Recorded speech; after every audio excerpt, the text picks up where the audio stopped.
Yeah, I think we're all aware that, look, it's his private life. We're concerned. He's a colleague and a professional colleague I have enormous respect with. Um, he'll get full support for Hawthorn, full support of the footy world, but knowing Alistair, his character will shine through here and he'll work his way through and he'll be back sooner rather than later coaching the Hawthorn Football Club. With respect to the illness, how much will not having him around, whether it's for 1 week or 4 weeks, affect the footy? Look, I don't think I can make any assumptions. I think I've answered it. We've got genuine concern for Alistair. The AFL community will wrap all their support around him, in particular Hawthorn, and his family will get the best treatment. And as I said, his character will shine through and we'll see him coaching sooner rather than later. I can't talk to potential impacts at all because I'm not qualified to talk about because I've never experienced it. Do you send him a text or anything along those lines? Not at this point, no. Ross, can I ask you about the bye, second bye of the year? Will it be at the end of the year when you review the year, your thoughts on how the bye affects the team, or can you tell us now, do you hate it, like it, don't mind it? I like it if we win, I hate it if we lose. So, it's everyone. Look, it's fixturing, and it's there for a reason, and it's a demanding game, and the players get to mentally freshen up, and physically they need to keep themselves going. So it has benefits, it has some costs, but overall you just deal with it, and we're planning and to prepare really well for the Bulldogs. At the end of the year, I might sit down and have a look at it, but at this point I haven't done it. We're just on that week-to-week treadmill. It's been a fact of life for a fair period of time now. We always give the players a good break. At St Kilda and here, before it was legislated, always gave them 5 days off. It's now legislated under CBA that every club must give them 4 because there's a number of clubs that just kept them going. So, yeah, we're being aligned to what's in place now and if anything, a longer break. So we feel we handle it well, but the proof's going to be in the pudding. Ross, how do you get up? Sorry, Ross, how did you use the bye? Did you do a bit of a mid-season review? Yeah, we do a review on the whole competition ourselves every week. We've got automatic generated reports that benchmark us against the competition every week, so nothing really changes there. And and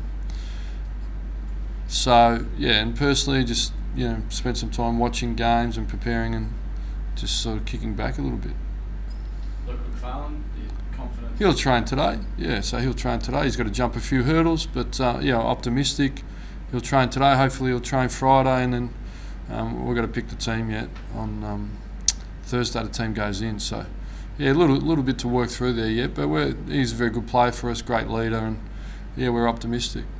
Ross, Hayde, I know Hayde obviously played after. Has he still come up pretty well after that? Yeah, he was a little bit sore, but all credit to him, he's tough, and we really admire his mental toughness, and he was a really important contributor. Just culturally love players that try and get up and rehabilitate themselves in quick time. So Hayden did that, and that's what helped build the culture of your club. And but he's fine. So we just look after him with a bit of contact. But he's in pretty good shape.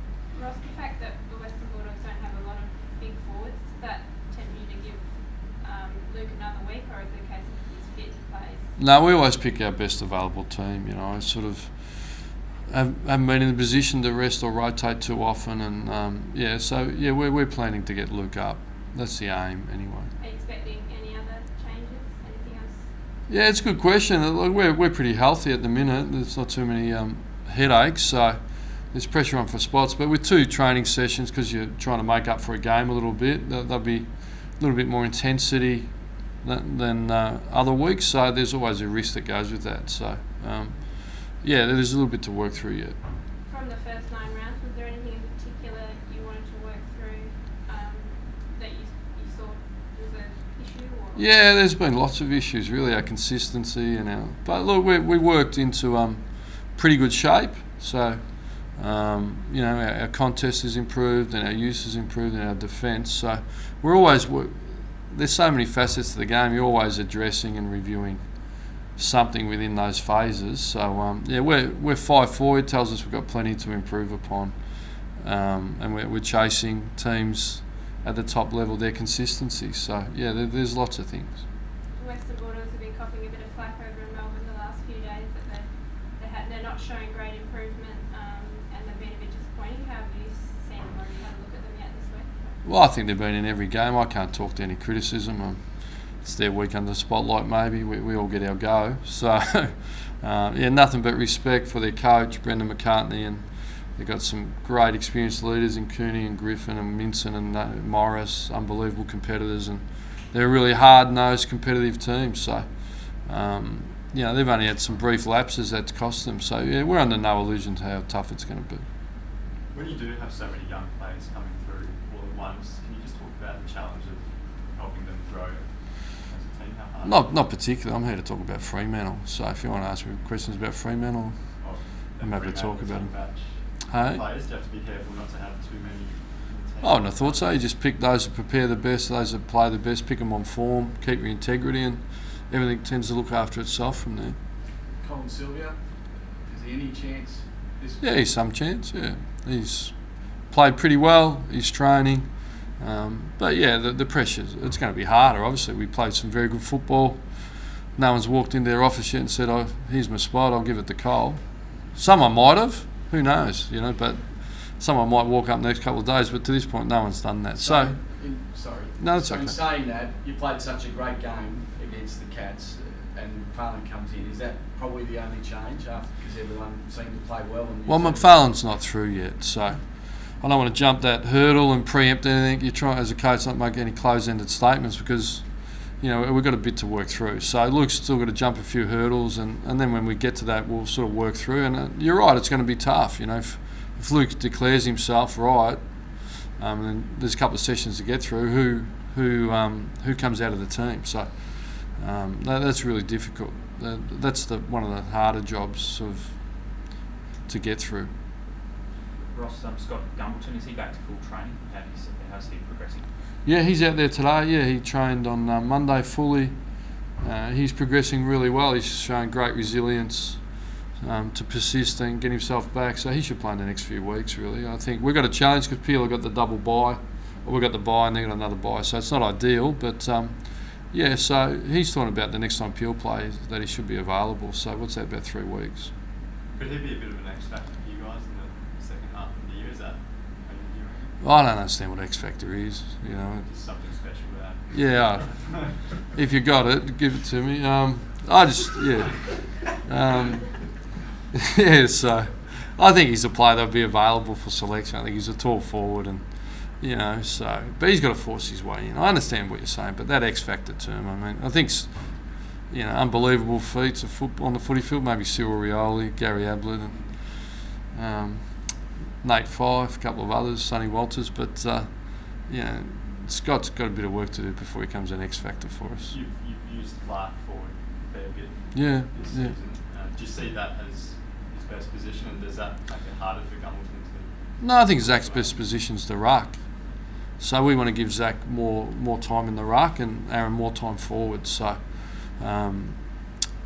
yeah, look, it's been difficult for Scott. He come over, worked really hard, had a significant injury. So before we start extrapolating out and making assumptions about future performance, he really needs to get through his full rehab and play, bang 3 weeks in Peel and put his hand up for selection. That's the harsh reality of it. You know, the romance, you know, and sitting there and assuming and painting rosy pictures, it doesn't occur at our end. It's a daily grind that you've got to deliver on and get through. So, but from my end, it's really got the purple flower on. Really want to acknowledge Sorry Day. You know, the stolen generation and its continuing impact on those families and the community over, you know, several decades. Really important. Cause to recognise within Australia an issue. So, you know, as a club, we've got 8 Indigenous players on our list, and some of them are real key drivers like Hill and Walters and Johnson and Pearce. So, from our point, we're really thrilled as a club that we can embrace Sorry Day, and we'll have some activities during the week where we really embrace the Indigenous community. So, on behalf of the club, you know, to the Indigenous community, you know, the Purple Flower, you know, promotes healing and compassion, and I'm fully on board with that, and our whole club is, so for what that's worth. Michael Johnson often talks about brotherhood for the Indigenous guys here. Do you notice that? Yeah, of course I do, yeah. The Indigenous players really share a common bond. When you're a minority group and you've been through real adversity over generations, there's going to be a common bond. But fortunately, the AFL and Australian rules is a torchbearer for equality and really justice and compassion. So they sit right at the top echelon of our club, and they'll continue to drive our club and be role models for the Indigenous community. Yeah, it's fantastic to see them together. Just looking ahead to the next 9 games, you're going to hate this question, but there's a lot of people... I love your questions, you win. Justin. Can't you tell? There's a lot of people thinking that you're going to win all 9 and Yeah. you'll be fairly well placed after that. What would be your message to fans about the next 9 weeks? Yeah, the message to fans or the... Both the media and everyone else? Yeah. Well, I'd like to get one of those crystal balls because mine doesn't work anymore. So, to show us exactly where we're going to finish. You need to earn wins in AFL. There are no easy games. The competition's telling us that.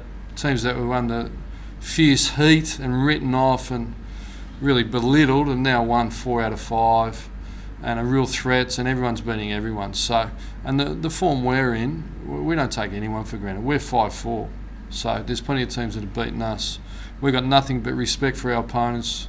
We respect all. We prepare every week identically. That's what, to our fans and members, there's no breathing out here. We've got significant challenge after significant challenge, but we stay in the moment. We focus on our next meeting, next training session, and we pursue excellence. That's what we do. Yeah, no, sorry, just wait for you to stay. Yeah. I was going to Sonny, heartening news about Sonny. Yeah, fantastic he's news. Resolved.